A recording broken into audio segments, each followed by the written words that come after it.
نحمده ونصلي ونسلم على رسوله الكريم أما بعد فأعوذ بالله من الشيطان الرجيم بسم الله الرحمن الرحيم وتركنا بعضهم يومئذ يموج في بعض ونفخ في الصور فجمعناهم جمعا صدق الله العظيم وبلغنا رسوله النبي الكريم ونحن على ذلك لمن الشاهدين والشاكرين والحمد لله رب العالمين اللهم صل على سيدنا محمد النبي الأمي وعلى آله وبارك وسلم وتركنا بعضهم اور ہم نے چھوڑ دیا ان کے بعض کو یومئذ اس دن یموج فی بعض گھس رہے ہوں گے ایک دوسرے میں ونفخ فی الصور اور پھونکی جائے گی بغل فجمعناہم جمعا پس ہم ان کو اکٹھا کریں گے اکٹھا کرنا۔ عزیزان گرامی 16واں سپارہ سورہ کہف آیت نمبر 99 ایک آیت مبارکہ کا ترجمہ آپ حضرات کے سامنے کیا ہے۔ یاجوج ماجوج کا ذکر کیا تھا ذوالقرنین بادشاہ کے زمانے میں، تو فرمایا کہ یہ جسم کے لحاظ سے بہت مضبوط ہوں گے، اور اس سے مراد چینی، جاپانی، منگولیا کے گاگ مگاگ اور اسی طرح روسی قومیں ہیں۔ یہ ساری قومیں یاجوج ماجوج ہیں، اور یاجوج ماجوج کے متعلق اللہ تعالیٰ نے جو کچھ فرمایا حق اور سچ ہے، اسی طرح ہوگا۔ اور قیامت کی نشانیاں نبی کریم صلی اللہ علیہ وسلم نے جو بیان فرمائی ہیں وہ پوری ہوں گی تب قیامت آئے گی۔ جب تک وہ نشانیاں پوری نہیں ہوتی اس وقت تک قیامت نہیں آئے گی۔ ان نشانیوں میں سے ایک نشانی الملحمۃ الکبریٰ، یعنی بہت بڑی لڑائی ہوگی، ساری دنیا اس لڑائی کی لپیٹ میں آ جائے گی۔ شاذ و نادر ہی کوئی ملک ہوگا جو اس سے الگ رہے گا، اور اس لڑائی میں 100 میں سے 98 مرتبہ ہوں گے، 2 زندہ رہیں۔ یعنی اگر 100 لوگ لڑیں گے نا بھائی تو 98 کیا ہو گئے؟ مر جائیں گے، 2 لوگ بچیں گے۔ اور اسی زمانے کے اعتبار سے آپ صلی اللہ علیہ وسلم نے فرمایا تھا کہ اس وقت 50 مردوں کا ایک نگران اور محافظ ہوگا۔ یہ مراد نہیں ہے کہ سب بیوہ ہی ہوں گی، اس میں بہنیں بھی ہوں گی، بیٹیاں بھی ہوں گی، اسی طرح خالائیں پھوپھیاں بھی ہوں گی، یعنی جن کا نگران صرف ایک آدمی ہوگا 50 عورتوں کا۔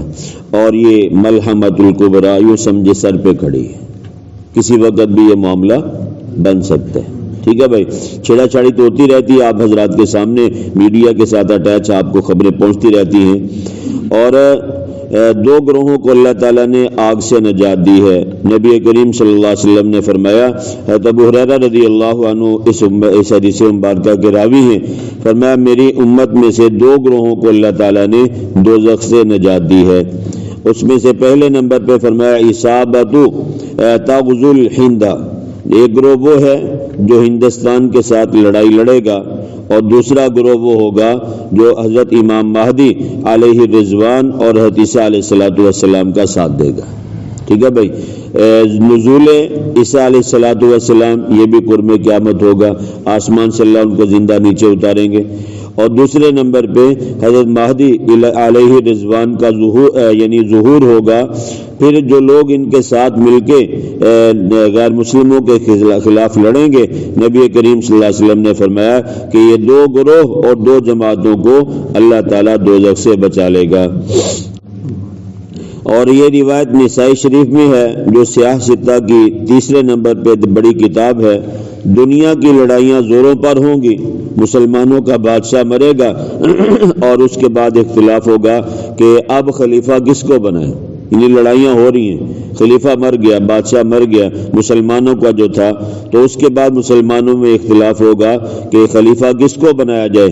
اور اسی اختلاف کے موقع پہ اچانک امام مہدی علیہ رضوان کا ظہور ہوگا۔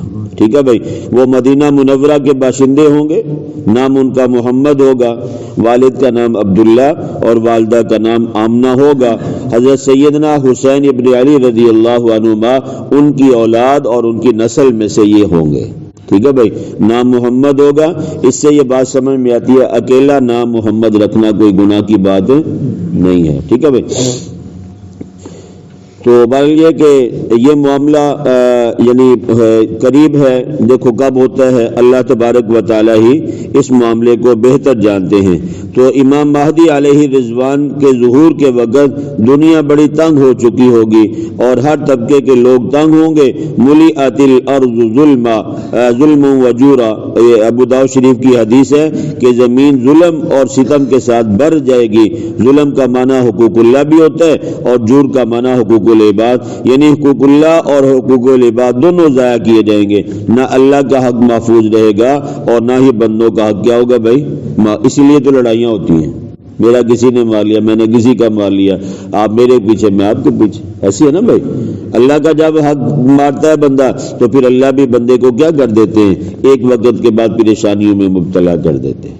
اور یہ لڑائیاں، یہ جھگڑے، یہ یقیناً اللہ تعالیٰ کی طرف سے پھر آزمائش ہوگی یا پھر یہ کہ بندوں کے گناہوں کی سزا ہوگی۔ تو بہرحال یہ کہ یہ معاملہ ہوگا، آج ہو کل ہو جب بھی ہو، یہ معاملہ لازماً ہو کر رہے گا۔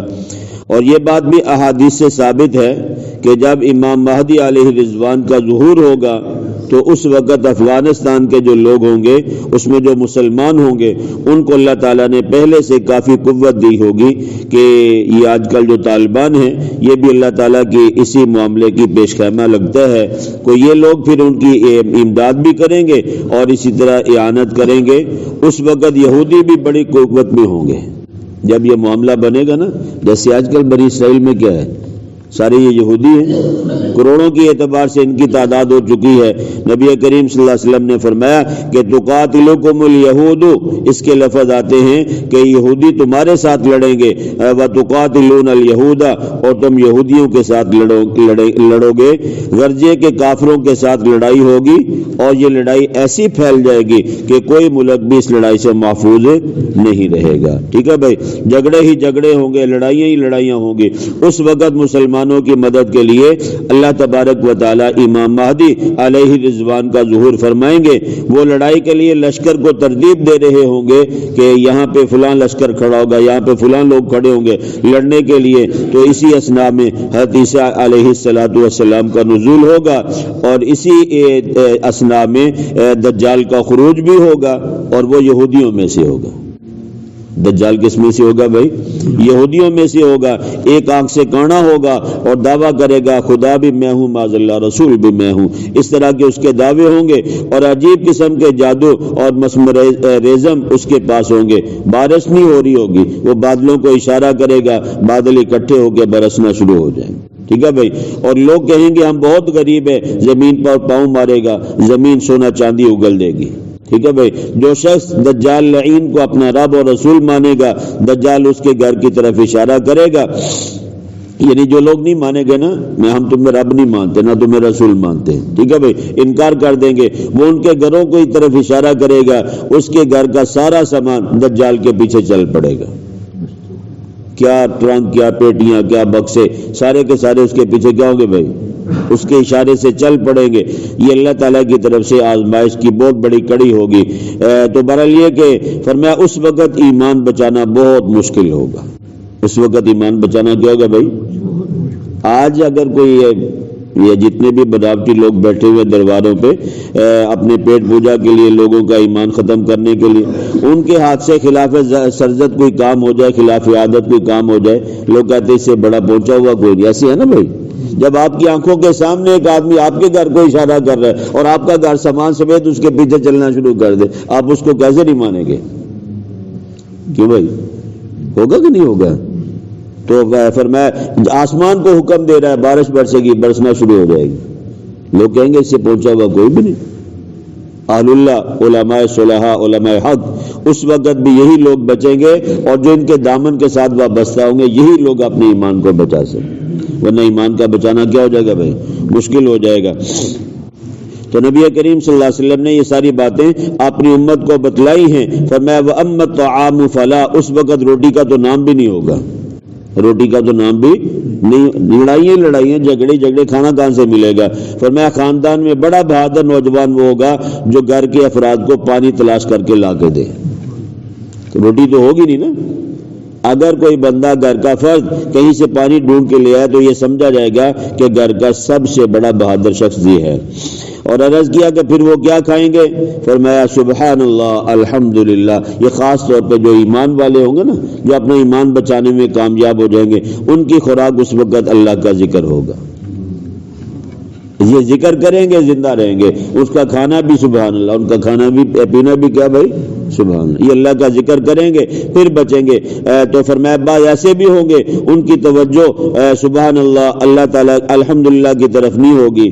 یہ جیسے اب بھی ہے نا، مسلمان تو کئی ہیں کچھ اعمال کرتے کچھ نہیں کرتے، غفلت میں زندگی گزری معاذ اللہ. تو فرمایا کہ اس وقت جو لوگ سبحان اللہ الحمدللہ کی طرف توجہ نہیں کریں گے، وہ زمین کی مٹی اور ریت کو پھکی بنا کر کھائیں گے زندہ رہنے کے لیے.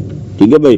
اللہ تعالیٰ اس کو ان کے لیے شکر بنا دے گا. بڑی افراتفری کا زمانہ ہوگا. تو فرمایا کہ جس وقت تمہاری ہندوستان کے ساتھ لڑائی ہوگی، تم ان کے کمانڈروں جرنیلوں کو قتل کر کے اور قید کر کے لاؤ گے. بس اسی اثناء میں امام مہدی علیہ رضوان کا ظہور ہوگا. اور یہ اگر دیکھا جائے تو بھائی یہ کڑیاں ملتی جا رہی ہے آہستہ آہستہ. یہودی سارے بنی اسرائیل میں اکٹھے ہیں، اسرائیل میں اکٹھے ہیں نہیں بھائی، اور مسلمانوں کے ساتھ خود لڑائی کر رہے ہیں، خود پہل کی ہے. ٹھیک ہے بھائی. آہستہ آہستہ ایسے ہوگا جب مد مقابل بے بس ہو جائیں گے، اللہ ان کی مدد کے لیے اوروں کو بھیجے گا. افراتفری پھیلے گی اور پھر آہستہ آہستہ کیا ہوگا بھائی؟ امام مہدی علیہ رضوان کا ظہور ہوگا. پھر حضرت عیسیٰ علیہ الصلوۃ والسلام کا ظہور ہوگا، نزول ہوگا. مسلم شریف کی روایت ہے حضرت نواس بن سمعان کلابی رضی اللہ عنہ سے، حضرت صلی اللہ علیہ وسلم نے فرمایا کہ حضرت عیسیٰ علیہ الصلوۃ والسلام کی طرف وحی کی جائے گی کہ اب وہ لوگ آ رہے ہیں کہ ان کا کوئی مقابلہ نہیں کر سکے گا. بات چلی تھی یاجوج ماجوج سے. ٹھیک ہے بھائی. جب یہ لوگ نکلیں گے، اس دیوار کو ختم کر دیں گے جو ذوالقرنین بادشاہ نے بنائی ہے، تو اس وقت اللہ تعالیٰ حضرت عیسیٰ علیہ الصلوۃ والسلام کو وہی فرمائیں گے کہ اب وہ لوگ آ رہے ہیں کہ تم ان کا مقابلہ نہیں کر سکو گے. تو فرمایا کہ بحیرہ تبریہ بڑا سمندر ہے، فرمایا ان کا اگلا حصہ بحیرہ تبریہ سے گزرے گا. اس لشکر کا جو لوگ یہ دیوار کو کاٹ کے نکلیں گے باہر، اس کا اگلا حصہ جب اس سمندر میں سے گزرے گا تو وہ پانی پیئیں گے بھی اور اپنے برتنوں میں بھی ڈال کے ساتھ لے جائیں گے. لشکر کا اگلا حصہ، پچھلا حصہ تو سمندر میں پہنچا نہیں ہے، پتہ نہیں لاکھوں کی تعداد میں، اربوں خربوں کی تعداد، کتنی تعداد یہ اللہ ہی بہتر جانتا ہے. جب اللہ اپنے پیغمبر کو بتا رہا ہے کہ تم ان کا مقابلہ نہیں کر سکتے، پیدا کرنے والا بتا رہا ہے، آپ خود اندازہ لگا لیں وہ کتنی تعداد میں اور قوت میں ہوں گے. ٹھیک ہے بھائی. یہ بحیرہ تبریہ بہت بڑا سمندر ہے. اس کا لشکر کا اگلا حصہ جب اس سمندر میں سے گزرے گا، پانی کو پی بھی لے گا اور ساتھ برتنوں میں بھی کیا کر لے گا بھائی؟ بھر لے گا. اب پچھلا حصہ اس لشکر کا جب اس سمندر کی جگہ پہ آئے گا جہاں سے یہ پانی پی کے بھر کے ساتھ لے گئے، تو وہاں ان کو پانی کا ایک قطرہ بھی نہیں ملے گا. پانی کا ایک قطرہ بھی نہیں ملے گا. وہ کہیں گے کہ سنتے تھے کہ یہاں پانی ہوتا تھا، لیکن وہ سارا لشکر کا ایک حصہ پورے سمندر کا پانی پی گیا. کتنی تعداد ہوگی کہ بھائی خود اندازہ لگا. پھر حضرت عیسیٰ علیہ الصلوۃ والسلام پر دعا فرمائیں گے اور یاجوج ماجوج جہاں جہاں ہوں گے وہیں پہ مر جائیں گے، وہیں پہ کیا ہوں گے؟ مریں گے. پھر حضرت عیسیٰ علیہ الصلوۃ والسلام اس کو ماریں گے، یعنی دجال کو قتل کریں گے. اور اس کے بعد پھر دنیا میں آہستہ آہستہ دیکھتے ہی دیکھتے کیا ہوگا بھائی؟ امن اور سکون پیدا ہو جائے گا. تو بہرحال یہ کہ جس وقت لڑائی شروع ہوگی تو یہ میدان میں کھڑے نہیں ہوں گے. نبی کریم صلی اللہ علیہ وسلم نے فرمایا جب تم یہود کے ساتھ لڑو گے تو یہ چھپتے پھریں گے. آج تو صرف اپنے فلسطین والے کمزور لوگ ہیں، اس لیے ان کی طاقت بڑھتی جا رہی، لیکن یہ کہ آج بھی وہاں میدانی صورتحال ایسی ہے کہ کوئی بھی یہودی ان کا مقابلہ نہیں کر سکتا مسلمانوں کا. افغانستان میں بھی ایسے ہی ہوا تھا. اوپر سے تو وہ حملے کر رہے ہیں، بمباری کر رہے ہیں، لیکن میدان میں آمنے سامنے آ کے لڑنا آج بھی یہودیوں میں اتنی طاقت نہیں ہے. اب بھی میدان کی صورتحال یہی ہے کہ جو بھی سامنے آ کے لڑتا ہے مارا جاتا ہے، جو بھی سامنے آ کے لڑتا ہے اس کو اٹھا کے لے جاتے ہیں، اغوا کر لیتے ہیں. اس لیے ان کے اندر دم نہیں ہے. ایمان والا ہمیشہ اللہ کی مدد اور قوت کے بل بوتے پہ لڑتا ہے. اسے پتہ مر گیا تب بھی کامیاب، زندہ رہ گیا پھر بھی کامیاب. لاکھوں کی گردنیں اڑا دوں یہ میرے لیے سعادت کی بات ہے، اپنی گردن اڑ جائے یہ بھی سعادت ہے. مرنا بھی فائدے مند، زندہ رہنا بھی کیا بھائی؟ فائدہ. وہ اس لیے یعنی اس طرح کے لوگوں کے ساتھ ان کا واسطہ ہے. نبی کریم صلی اللہ علیہ وسلم نے فرمایا کہ جس وقت لڑائی ہوگی یہ لوگ یہودی یا کوئی پتھروں کے پیچھے، کوئی درختوں کے پیچھے چھپتے پھریں گے اور جس درخت کے پیچھے, جس پتھر کے پیچھے چھپیں گے یہ پتھر آواز دے گا. اللہ قوت گویائی دے گی. یا عبد اللہ خلفی یہودی جن, اے غازی مجاہد, اے اللہ کے بندے میرے پیچھے یہودی چھپا ہوا ہے. الا الغرقد فانها من شجرۃ اليهود, مسلم شریف کی روایت میں ہے کہ غرقد ایک درخت ہے وہ نہیں بولے گا. اس کے علاوہ دنیا کا ہر پتھر درخت جس کے پیچھے کوئی یہودی چھپا ہوا ہوگا, درخت پتھر آواز دے کے کہیں گے اللہ کے مجاہد میرے پیچھے یہودی چھپا ہوا ہے. مسلمان مجاہد جائے گا, اس یہودی کی گردن کو کیا کر دے گا بھائی, قلم کر دے گا. تو بہرحال یہ کہ یہ لڑائیاں ہوں گی اور یاجوج ماجوج بھی نکلیں گے اور اس کے بعد اللہ ان کو تباہ کرے گا. اللہ تعالیٰ فرماتے ہیں وَتَرَكْنَا بَعْضَهُمْ يَوْمَئِذٍ, اور ہم نے چھوڑ دیا ان کے بعض کو اس دن جب ذوالقرنین رحمۃ اللہ علیہ نے دیوار قائم کی. يَمُوجُ فِي بَعْضٍ, گھس رہے ہوں گے وہ ایک دوسرے میں, حرکتیں کرتے ہیں, فساد کرتے ہیں اور ادھر کے ادھر ہی رہیں گے. وَنُفِخَ فِي الصُّورِ, اور پھونکی جائے گی بغل جب ساری دنیا تباہ ہو جائے گی. فَجَمَعْنَاهُمْ جَمْعًا, بس ہم ان کو کیا کریں گے بھائی, اکٹھا کریں گے. وَعَرَضْنَا جَهَنَّمَ, اور ہم پیش کریں گے جہنم, یومئذ, اس دن, للکافرین, کافروں کے سامنے عرضا پیش کرنا ہے. اس کے بعد اللہ کی عدالت قائم ہوگی اور پھر جو اپنے اعمال اور ایمان کے اعتبار سے جو مسلمان ہوگا اچھے عمل ہے, جنت کے فیصلے ہیں. جس کا ایمان نہیں ہے اس کے لیے دوزخ کے اللہ فیصلے کرے گا. اللہ پاک مجھے اور آپ کو دین کی صحیح سمجھ اور عمل کرنے کی توفیق نصیب فرمائے.